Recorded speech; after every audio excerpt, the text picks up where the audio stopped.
আমার প্রতিটা দিন অনেক ব্যস্ততায় কাটে। অবশ্য প্রতিদিন ব্যস্ততায় কাটা এটা অনেক বড় একটা নিয়ামত বলতে পারেন। তো তার জন্য সৃষ্টিকর্তার কাছে লক্ষ কোটি শুকরিয়া।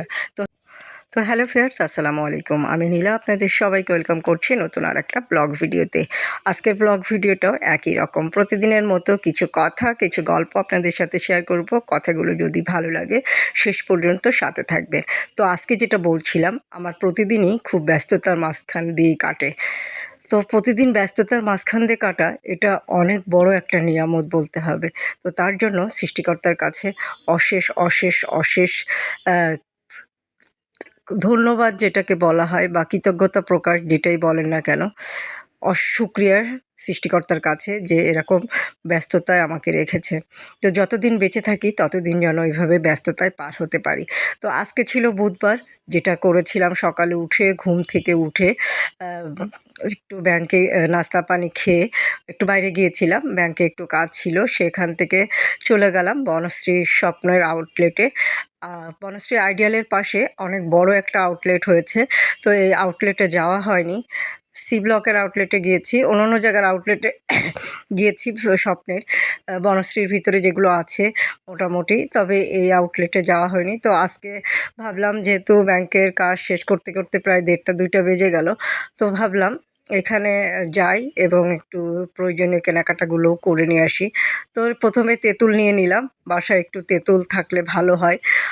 প্রেশারের সমস্যার জন্য তেঁতুল খুব উপকারী। তো যার কারণে আমি একটু প্রেশারের প্রবলেমের জন্য বাসায় সবসময় তেঁতুল রাখার চেষ্টা করি। আর কেন জানি ওর বাবা স্বপ্ন থেকে মাছ নিতে চায় না। এত সুন্দর সুন্দর মাছ কাটা থাকে, দেখে লোভ লাগে, মনে হয় যে মাছগুলো কিনে নিয়ে আসি যতটুকু পারি বা যতটুকু প্রয়োজন। কিন্তু ওর বাবা বলে কবের মাছ, কী সে অনেক কথাই বলে, যার কারণে কেনা হয় না। তবে আজকে একটা এখান থেকে হাঁস নিয়ে নিলাম, 1 কেজির একটু বেশি। তো হাঁসটা বেশ পরিষ্কারই ছিল।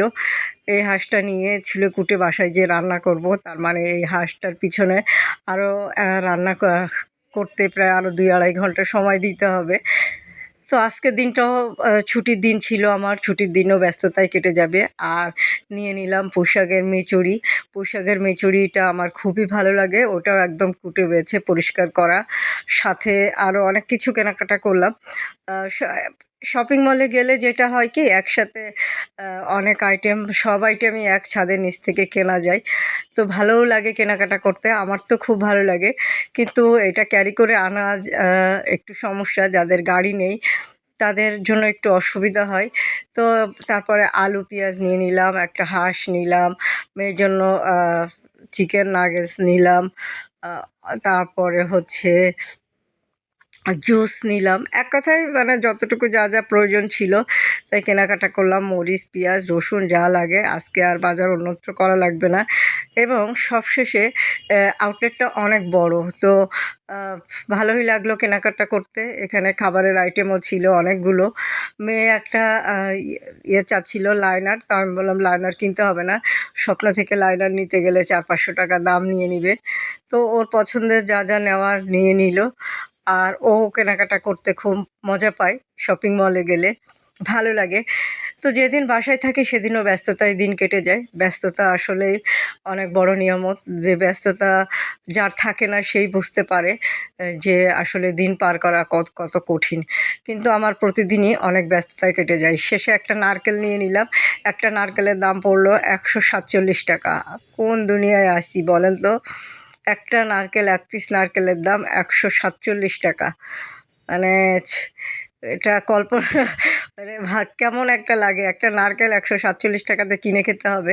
কিচ্ছু করার নেই, তারপরেও কিনে খেতে হবে, প্রয়োজন হলে তো কেনাই লাগবে। তো নারকেলটা ভালো ছিল কিনা একটু দেখে নিচ্ছিলাম। মেয়ে বলল, কি ওর বাবা বলল যদি ভালো না হয় তাহলে কিন্তু রিটার্ন দিয়ে যাব। কিন্তু নারকেলটা বাসায় এসে নেওয়ার পরে বেশ ভালোই ছিল। আর আমার একটু জুস খেতেও ভালো লাগে, তো একটু জুস নিয়ে নিলাম। মেয়ে একটা জুস নিয়ে নিল, মেয়ে নিল ঠান্ডা। তো সেখান থেকে নিচে আসলাম। নিচে ওদের অনেক খাবারের মেনু ছিল, বিভিন্ন রকম মিষ্টি, তারপরে হচ্ছে কেক, সালাদ, অনেক আইটেমই ছিল। তো সালাদ টালাদগুলো ওইভাবে খাওয়া হয়নি। পরে একটু মিষ্টি নিয়ে নিয়েছিলাম। অনেক রকম মিষ্টি ছিল, সব ধরনের মিষ্টি ছিল, তবে রসগোল্লা দেখে বেশ লোভ হচ্ছিল। হ্যাঁ, এই রসগোল্লা একদম টসটসা রসগোল্লা দেখে বেশ লোভ হচ্ছিল, কিন্তু দামও অনেক। তোর বাবারে বললাম 3 পিস নিয়ে নাও আর সাথে পাউরুটি নিয়ে নাও, বাসায় যেয়ে রসগোল্লার রস আর হচ্ছে পাউরুটি দিয়ে খেতে ভালো লাগবে। ছোটোবেলায় জ্বর হলে আমরা রসগোল্লার রস আর পাউরুটি খেতাম, ভাবতাম মনে মনে ভাবতাম যে এটা মনে হয় জ্বরের ওষুধ ছিল। তো ছোটোবেলার এই ভাবনাগুলো আসলেই অনেক ভালো ছিল, এলোমেলো ভাবনা হলেও ভাবনাগুলো যেন অন্যরকম ভালো লাগা ছিল, অন্যরকম একটা অনুভূতি ছিল, যে অনুভূতিগুলো দিন যত যাচ্ছে তত আরও ফিকে হয়ে যাচ্ছে। তো মিষ্টিটা বেশ ছিল, মিষ্টিটা বাসায় নিয়ে আসলাম। বাসায় এনে ওর বাবা প্রথমে হাত মুখ ধুয়ে আগে মিষ্টিটা খেতে বসলো। ওর বাবা মিষ্টি খুবই পছন্দ করে। 1 কেজি মিষ্টি ফ্রিজে রাখলে পরের দিন আর পাওয়া যায় না। তো এই যে আমরা হেঁটে হেঁটে আসছিলাম, আজকে বাইক নিয়েও যাইনি, যার কারণে 3 জন তো এখন আর বাইকে ওঠা যায় না। এখন ওর বাবা বাসায় এসে বসে পড়লো মিষ্টি নিয়ে। মিষ্টিটার সাইজটা কিন্তু বেশ বড়। একটা মিষ্টি তো আমি একা খেতে পারবো না। আমি মিষ্টি পছন্দ করি, কিন্তু অনেকখানি খেতে পারি না। এখন যদিও আগের চেয়ে একটু মিষ্টি খেতে পারি, আগে তো মিষ্টি মোটেই খেতে পারতাম না। আমি ঝাল প্রচুর খেতে পারি, ঝাল জাতীয় জিনিস বা ঝাল, ভাজা পোড়া এগুলো আমার খুবই ফেভারিট ছোটোবেলা থেকেই। কিন্তু এখন বয়সের সাথে সাথে বলে না, মানুষের ভালো লাগাটাও পরিবর্তন হয়ে যায়। এখন ঝাল জাতীয় জিনিস খেলে একটু গ্যাস্ট্রিকের প্রবলেম হয়, যার কারণে ঝাল জাতীয় জিনিসও অ্যাভয়েড করি। তো মিষ্টিটাও বেশ ভালো লাগে। তো ওর বাবা খাচ্ছিল, আমিও সাথে একটু নিয়ে খেয়ে ফেললাম। তো এই হচ্ছে আমার লাইফ। একদম এই কাজ করতে করতে বাসায় একটা হাঁস আনলে হাঁস পরিষ্কার করতে সময় লাগে, যদিও হাঁসটার কোটা বাছা একদম পরিষ্কার করা ছিল, তারপরেও কোটা বাছা করে পরিষ্কার করে রান্না করতে করতে দিন চলে গেল। আর আজকে কোনো লাইভ করব না, বাট আমার অনেকগুলো ভিডিও করা থাকে আমার ছুটির দিনে। গত ছুটির দিনে আমি অনেকগুলো 16টা শাড়ির ভিডিও তৈরি করে রেখেছিলাম। তো একদিনে 16টা শাড়ির ভিডিও করা, এটাও অনেক ডিফিকাল্ট একটা কাজ। প্রায় 4-5 ঘন্টা লেগে যায় ফটোশ্যুট করা প্লাস ভিডিও করতে গেলে। একটা করে ভিডিও নেই, 1 মিনিটের ভিডিও, তারপরেও প্রায় 4-5 ঘন্টা লেগে যায় কাজগুলো সারতে। তো এভাবেই ব্যস্ততায় দিন পার হচ্ছে। যতদিন বেঁচে থাকি যেন ব্যস্ততার ভিতর দিয়ে পার করতে পারি।